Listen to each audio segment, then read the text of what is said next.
Morning guys, welcome to Formula 1 News. Fascinating rumours emerging today that these Christian Horner to Ferrari rumours are not just rumours, and there are serious talks currently ongoing behind the scenes. To such an extent, Ferrari have an offer on the table to Horner. We're talking equity, some level of ownership in the team that is obviously publicly traded as it stands, but also the possibility for Horner to remain in the UK with loads of his other former Red Bull colleagues willing to join Ferrari if this circumstance was to materialise. What would it mean for Fred Vasseur? How keen would the drivers be for Horner to come on board? Very much intrigued to your thoughts in the comments. Hit the like button if you enjoy. Subscribe if you're new as always. Plenty we're going to get into today. We're going to start here with Nicholas Latifi. I bet you didn't expect we were going to go here, but we are, because Latifi, having joined up his MBA at London Business School, has actually completed it, right? Graduated a few months ago. A couple of pictures hitting at the Instagram feed today. Thought this was all rather nice, but let's move on. Couple of things on the driver market. Isack Hadjar is on the verge of equaling, maybe breaking the record. Not the record, because Lewis Hamilton, I think, had like 15 points finishes in his rookie year, but Charles Leclerc had 10,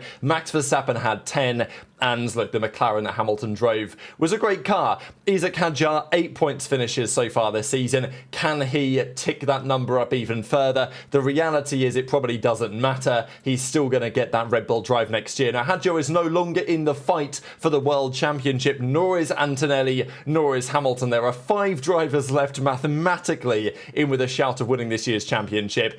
Leclerc, if he doesn't outscore Piastri this weekend quite substantially, it's over for Leclerc, right? So all Piastri has to do is score, I don't know, 3 or 4 points, and it will be guaranteed that Leclerc is no longer in the fight. And of course, Leclerc has to win to keep that alive. So it's not like this stuff really matters, but it's worth keeping in mind that technically there are still 5 drivers who could win, likely to be 4 at the end of this weekend. Couple of funny stories today around Max Verstappen. Firstly, this. We know that he has talked, and there have been lots of rumours about Aston Martin being a potentially promising future destination. Now, you might expect a team who was very happy with their drivers and the way that things are to say, oh, it's very interesting, you know, that Max would say these things, but of course, we're very much committed to Fernando, to Lance going forwards.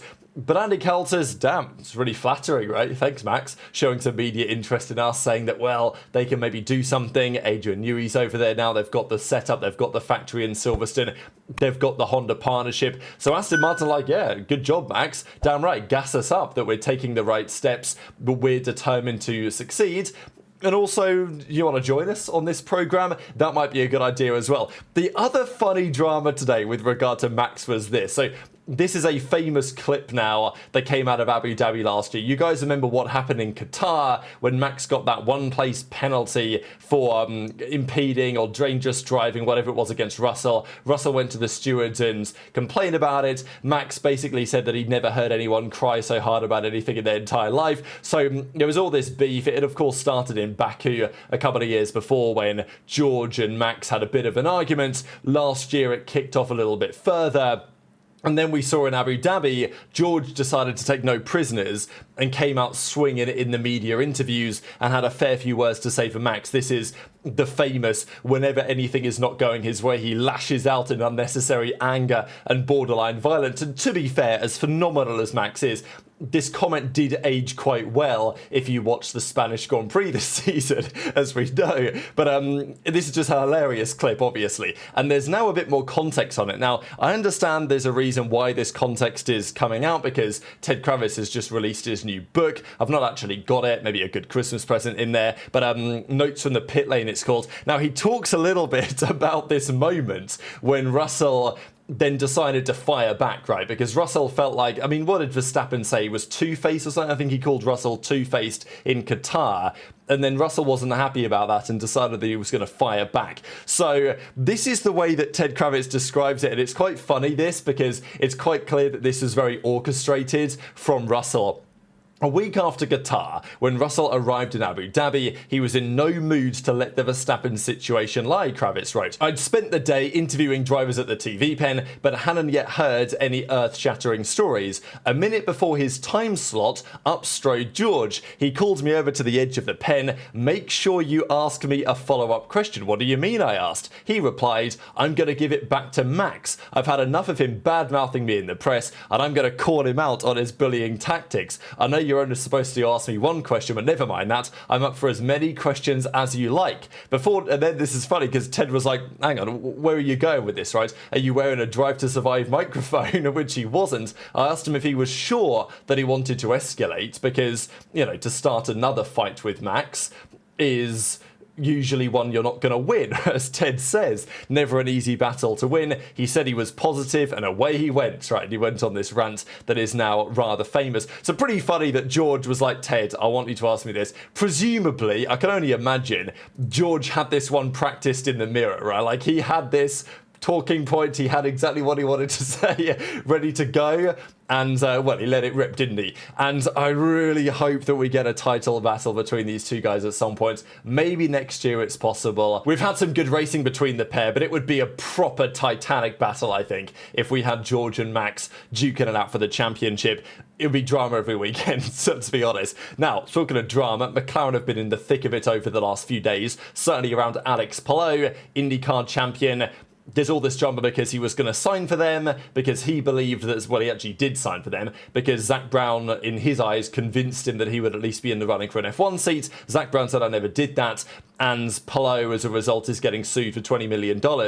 But actually, Palou thinks there's some other intricacies that mean that he has more of a case, rather than just the simple matter of the fact is that he broke the contract, what was written down, which he did, but he thinks there's a bit more to it than that. Now, Zak claims that a couple of things that Palou claimed are ludicrous, and one of which, of course, were these comments about Oscar Piastri, right? So, you remember when he mentioned Alex Palou, that Piastri was not, as far as he was aware, Zak Brown's decision. It was actually Andreas Seidel who had made the decision to bring in Piastri. The implication being that Zak Brown, wasn't really a big fan of Piastri or wasn't necessarily super on board. He was much more on board with Lando, right? This is the main talking point over the last few days. We know that Zak Brown and Lando Norris are very good friends. They're friends. They are business partners. If they're not currently, they certainly have been in the past. I think they likely still are in certain areas. Yeah, that's very clear. Does it mean necessarily that the team is disadvantaging Piastri? No, but it has, of course, been a big talking point, and it wouldn't be a big deal, I think, if Zak Brown wasn't so public-facing, because I think it's quite clear that Andreas Stella, I don't really think he has favourites one way or the other based on the way that he talks. I think that Zak Brown probably does, to be honest. Maybe that doesn't massively matter if Zak Brown was just in the background, right? But he's not. He's very public-facing, so there's a reason why this drama was getting stirred up. And as he says, I'm not sure which allegation amused me more, the notion that I would not be making a key decision about our driver lineup, right? Because, Zak, as far as he's concerned, would say, look, I would obviously be involved in that. It wouldn't just be Andreas Seidel's decision. Or the suggestion that I wasn't on board with signing the hugely talented Oscar Piastri. So that's what Zak Brown has to say, shutting down some of the discussion on that. But whatever Zak has to say, people are certainly still going to talk about it, right? And as he goes on to say, ludicrous, anyone who follows our sport will see straight through them. So whether you believe that or not, time will tell. Let's talk about Ferrari. As I mentioned yesterday, this time last year in Austin, they won the US Grand Prix. They had a 1-2 at the US Grand Prix. Look at the happy faces there at Ferrari and the happy face of Charles Leclerc. Positive about the future of the Scuderia. Lots has changed over the last 12 months. And Hamilton even said, we're more solid as a team, we're more united. But again, Hamilton's very good at the PR, and we know. And Hamilton has implied this so many times. Remember that some of the interviews that Hamilton gave earlier in the season saying that, well, there's things behind the scenes that if I told you, it would explain a lot. There's a lot of that, and over the last couple of days we've heard rumours that Hamilton is banging his head against a brick wall trying to get changes at Ferrari, but is running into the internal politics that we know is rife. As I've said before, for Hamilton, he's won his championships, he'd love it to work at Ferrari, but if it doesn't, it's not the end of the world. For Leclerc, it kind of is, right? Leclerc is in his prime right now as a driver, and arguably it's being wasted with Ferrari. So the debate is, should he consider a move elsewhere? We know that he's got a longer-term deal until 2029, but that can be broken if required. Mika Hakkinen gives his thoughts on this and says, I never gave up. I was loyal to McLaren. The McLaren management were able to convince me that Mika, just wait around. When we get it correct, you'll win. And then he won a couple of titles on the bounce. it worked on my personal commitment. It's going to work, he says, with Leclerc and Ferrari. Now, Häkkönen's been right, famously, about a few things, but you guys remember halfway through 2023 when Häkkönen out of nowhere said that McLaren were actually going to be competitive and were going to start challenging Red Bull soon. And I remember in a video, I was like, what is this guy smoking? And that was the community opinion at the time, for good reason. McLaren had showed no real signs. But all of a sudden, they actually did what Häkkönen said, and the next 2 years they're now back-to-back champions. Now, clearly Häkkönen's very well connected at McLaren, so he knew that, things were moving very swiftly in the right direction, more so than we did. Is he as well connected with Ferrari to say for sure that they're actually going in the right direction? I wouldn't say that's so clear. And yeah, it worked for Lando as well, right? They told him, look, believe in the McLaren program, we're going to get back to the top. Ferrari will eventually get back to the top, but it might be too late for Charles Leclerc. So it's a big conversation that continues to be had. There's also an official change announced today. This isn't going to be coming through quite yet. I believe it's the start of November. This is going to be official, but they've got Maria Conti as going to be their new Chief Communication Officer. Benedetta Vigna, top dog, says, communication is a key tool to convey the passion, excellence and values that make Ferrari unique. Now, this isn't, of course, just Scuderia, right? This is related to multiple aspects, but it is interesting that they are making at least some changes when it comes to what they consider global communication for the brand. Does that mean that communication between the top brass at Ferrari and the actual decision makers on the ground at the Scuderia Formula 1 team is going to be any better? Not necessarily. Maybe there's a man who can solve that. So a couple of big rumours today. Firstly, over the last couple of days, we saw that this fella, Matteo Tognanelli, he was apparently getting into a bit of drama with Fred Vasseur, considered to be a pretty good engineer, but also definitely a man with his opinions when it comes to what was going wrong. Now, Ferrari denied that there was any heated exchange, right? Now, this shouldn't come as a massive surprise, right? The team is going to deny any sort of internal drama and conflict. Look, was it a heated confrontation? Because again, it's easy to say, because the media might report things as being a little bit more extravagant than they actually were. Maybe it was just a conversation with undertones. So Ferrari can easily say, oh, there was no confrontation. Maybe there was a heated conversation. Of course, it's all a matter of subjectivity. The reality is that there probably is no smoke without fire here, and it would be expected that there's some frustration over there at Ferrari. And as a result, Fred Vasseur, despite getting his contract recently extended over the last 5 Grand Prix, it's got worse and worse for Ferrari. Again, their in-season progress and development has evaporated compared to the other teams. And Vasseur is now under serious pressure somehow again, and that's when Christian Horner has arrived onto the stage. So, there's an article that Ollie Harden puts together here. What's the most likely order of teams for Horner? And let's be real, the majority of these teams have no real chance. But he puts the top 3 as Ferrari, Alpine and Aston Martin. Now, Aston Martin makes a fair bit of sense, but I think the only question there for me, because I think Horner could probably get what he wants at Aston Martin to a degree, but Aston may feel that Max is never going to join a team that Horner is running again. That could be a concern for Aston, given that they, let's be honest, kind of want Max over the next couple of years at some point. Alpine, they could probably also give Horner some ownership. There's even a potential full takeover option there, maybe. And then Ferrari. Now, depending on who you ask, some would say, oh, there's no chance here, or there's a pretty good chance. But it does seem that Horner may be offered what he could desire. Let's not forget that Lewis Hamilton joined Ferrari because Mercedes wouldn't offer him what he wanted. And Ferrari opened the checkbook, but also said, we're able to do this, we're able to support these initiatives, we're able to give you all of these, ambassadorial things that you want to do. They were happy with all of that. They made him an offer that Hamilton simply could not refuse.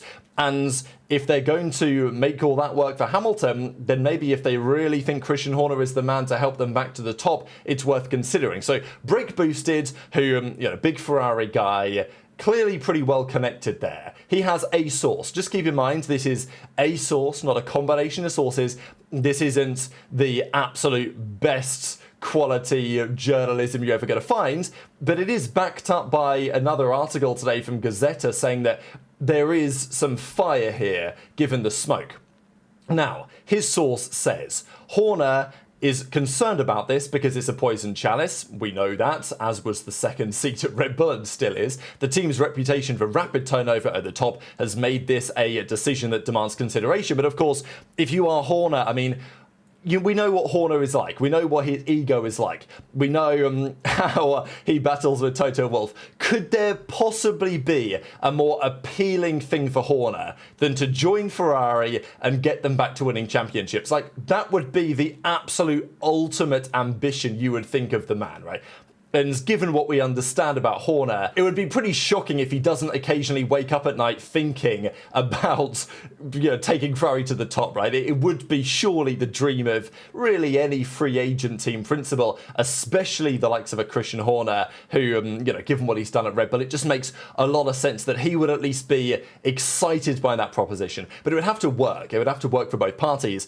And Ferrari, given the fact that we don't think John Alcan is especially convinced that Fred Vasseur is the right man for the job, is willing to give quite a lot to Horner to make this happen, apparently. So there's the possibility of a public equity incentive, as in you can get some shares in the publicly traded Ferrari stock, which has gone down in value as of late. But that would be a pretty significant driver for Horner. And flexibility, this is a big one, for Horner to remain based in the UK. Now, that's a really big deal. There's been lots of talk lately about whether Ferrari would consider an office somewhere or some sort of factory in the UK somewhere. But the idea for Horner to remain based in the UK, I'm sure he would be spending time in Maranello, but for him to be based in the UK would be a really big deal for Ferrari to allow that. And I don't know if Horner would necessarily want that, right? Would he believe that's the best way to manage the team? I don't know. I have my questions on that. Therefore, though, if they were to bring Horner in, what would they do with Vasseur? There's an option that maybe they transition him away into another role. But as a result of that, Fred would likely resign, is what they're saying there. So maybe D'Ambrosio would come in instead. There's talk about like a dual leadership model where Horner would be a liaison between Ferrari or Scuderia Ferrari and the main Ferrari company. He would be handling the corporate relations, kind of like a Zach Brown.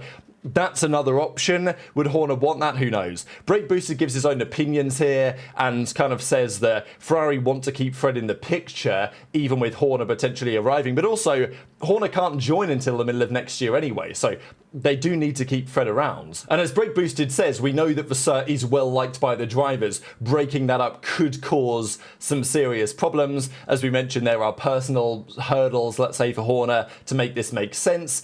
And, there's all sorts of other opinions that he has on the matter as well. I personally don't believe anything conclusive has been achieved yet. I think negotiations might still be at a very early stage. So who knows what happens here. But as I say, it's pretty unlikely that there are zero conversations happening. And Gazzetta then come out with another article today as well. And they pretty much back up what Brake Boosted source is suggesting, that this transfer to the Scuderia is not just baseless speculation, because they're to say there is something to this. Despite the power struggle that has torn Red Bull apart, many in the Milton Keynes team have remained loyal to Horner, ready to follow him in a new adventure where they would have to start from scratch. No one underestimates the difficulties involved in that, but given the stakes, the decision is seen as a gamble worth taking for both parties. So I'll let you guys give your thoughts on it in the comments below, because I know that this will be incredibly controversial if this does happen. There was an interesting comment from De Kesse yesterday who said this: the doorman of GS, so Scuderia Ferrari, is going gardening. Now, I don't really know what he meant by this. So, feel free to speculate as to whether changes are coming at Ferrari at the top level. What changes they would like to see for this weekend is a bit less lift and coast, right? They would love a car that doesn't overheat. But the issue is, it's going to be hot, hot, hot in Austin this weekend. And the brakes at the end of that straight down to turn 9, turn 10 are going to be on fire. I'm sure that from lap 1, it's going to be, we're going to need 200 meters of lift and coast into that corner, among other harder braking zones. Of course, it is a pretty heavy braking track, especially this. I mean, you guys can see the corner in the picture here. That's the one that I'm talking about. The other corners aren't so bad on brakes, just because, for example, turn 1, you're braking up the hill, so that helps you a little bit with deceleration. Might not be the end of the world, but it is going to be hot. And for Mercedes, who won in Singapore, it's going to be a serious test, right? Because it was hot in Singapore, actually not as hot in terms of pure temperature, not as hot as it's going to be in Austin, we believe. So if Mercedes can deliver here, then they can be a serious force for the rest of the season as well. So very much interested your thoughts in the comments. Hit the like button if you enjoyed, subscribe if you're new, take care, and I'll see you next time.